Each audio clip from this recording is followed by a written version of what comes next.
Hey, guys. Let me know if y'all can't hear me, please. How is everybody? I hope you are spectacular. Trying to get my screens right. Get my Instagram right.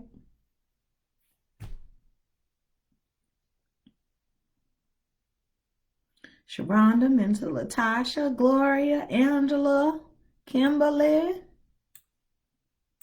How is everybody?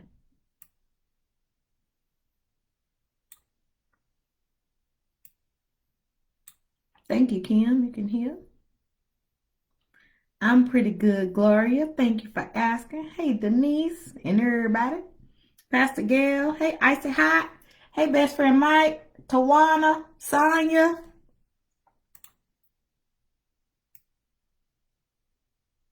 How's everybody? We got 1 minute. Oh, my watch says 9:01. My computer says 8:59. Oh, Lord, we late. Listen. 1 Samuel chapter 18, verse number 3. 1 Samuel chapter 18, verse number 3. And somebody get that for me because I didn't even get that in the comments. And Jonathan made a covenant with David because he loved him as himself. And then 1 Samuel chapter 18, verse 3. 1 Samuel chapter 18, verse 28 says, when Saul realized that the Lord was with David and that his daughter Michal loved David, Saul became still more afraid of him, and he remained his enemy the rest of his days. And so the topic I want to talk about tonight, and you guys keep me on track with the time because something's going on with my computer. I thought computers never get off, but this computer's time is off. Focus on the folks that do.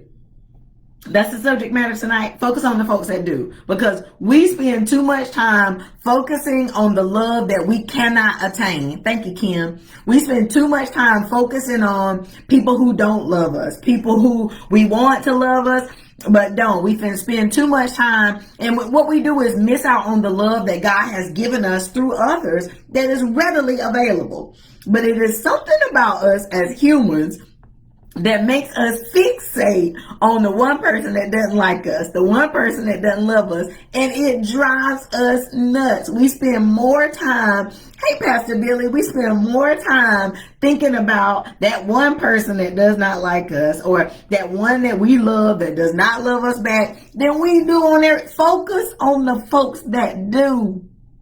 Focus on the folks that do. I don't think I have to say anything beyond that, but I got a little bit more. So, what I love about this story of David is when we look over David's life and the fact that Saul was hunting him, wanting to kill him, after him, jealous of him, envious. It says he watched him. It says he was his enemy all his days.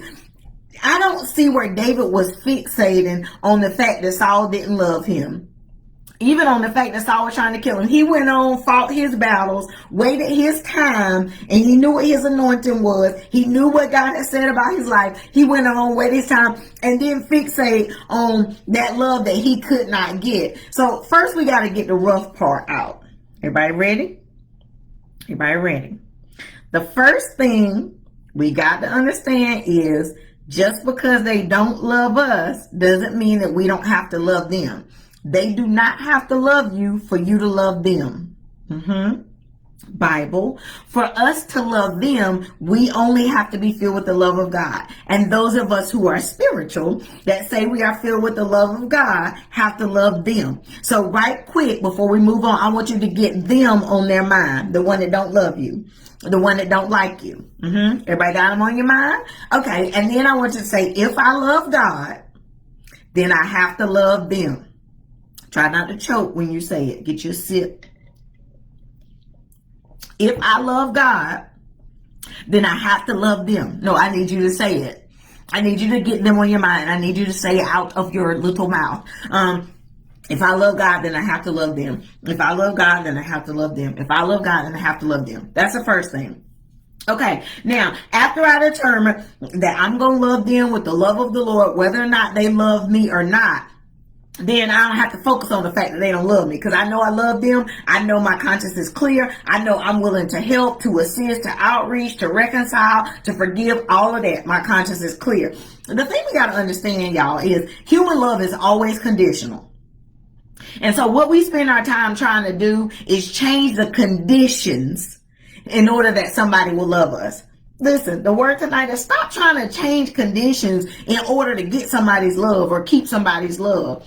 Listen, people can grow to love. Things can change. Relationships can change. People can grow to love. But my grandma's getting ready to get real bad right here. People can grow to love, but it ain't your job to grow them. To love you. That is not your job. That is not your godly assignment. That is not your purpose. My job and your job is just to do what God called us to do, to live a godly life, to treat people, to treat everybody with kindness, to treat everybody with respect. But it is not my job to grow you to love me. No.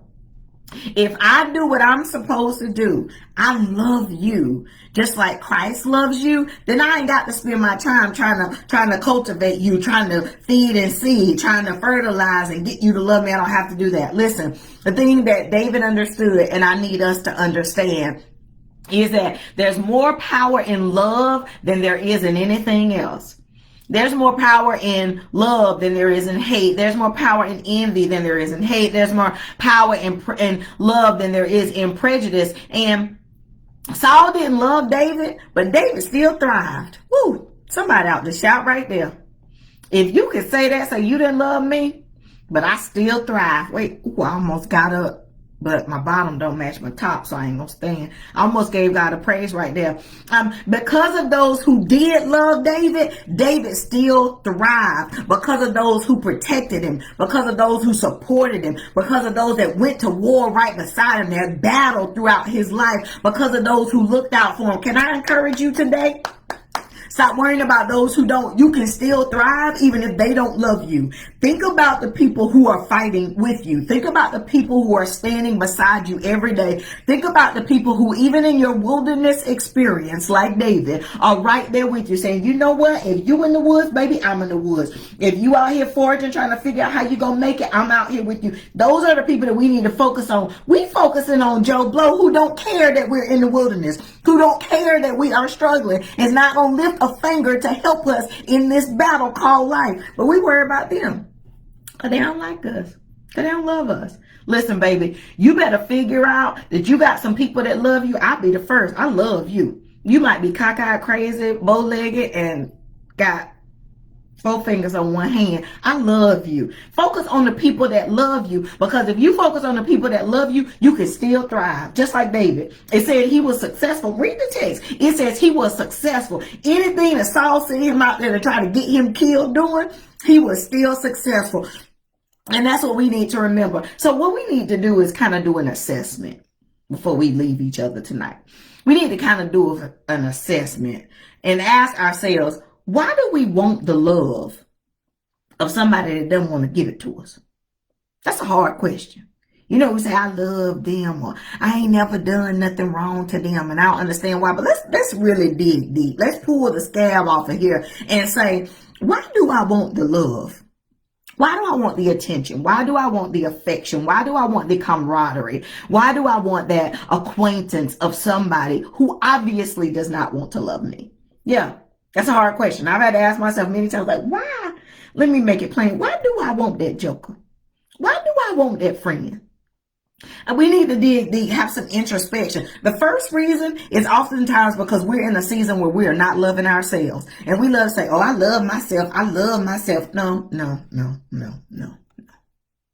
Because I've said that before and it was a lie. When I'm out there chasing somebody that doesn't love me, that doesn't have my best interest at heart, that could care less about me, and then I'm neglecting the people who really do love me simply because it's not online, simply because I don't love myself. We don't love ourselves, and we're not fully immersing ourselves in God's love. Listen, if they don't love you, baby, God always does.